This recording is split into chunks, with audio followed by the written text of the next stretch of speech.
Seasonal వ్యాధుల మీద సర్కార్ ప్రత్యేక శ్రద్ధ తీసుకుంటుందన్నారు మంత్రి లక్ష్మారెడ్డి. ముఖ్యంగా ఏజెన్సీ ప్రాంతాల్లో ముందే అన్ని వసతులు కల్పించడమన్నారు. దేశంలో ఎక్కడా లేనట్టుగా కేసీఆర్ కిట్ పథకాన్ని అమలు చేస్తున్నామని చెప్పారు. భద్రాద్రి కొత్తగూడెం జిల్లా లక్ష్మీదేవిపల్లి మండలం రేగళ్ల పీహెచ్సీ ఆవరణలో మొక్కలు నాటారు. తర్వాత పేషెంట్లతో మాట్లాడి సేవలు ఎట్లా అందుతున్నాయని ఎంక్వైరీ చేశారు. హాస్పిటల్ను సీహెచ్సీగా అప్గ్రేడ్ చేస్తున్నట్టు చెప్పారు.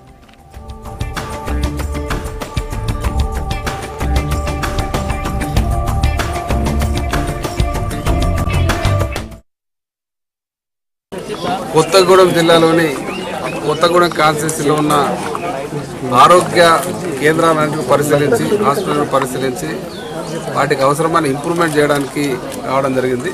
ఈ 3 సంవత్సరాల్లో ఏజెన్సీ ప్రాంతాల్లో రెగ్యులర్గా వర్షాకాలం వచ్చే విష జ్వరాలు కానీ మిగతా సమస్యలను కూడా మ్యాక్సిమం తగ్గించడానికి ప్రయత్నం చేస్తూ ఉన్నాం.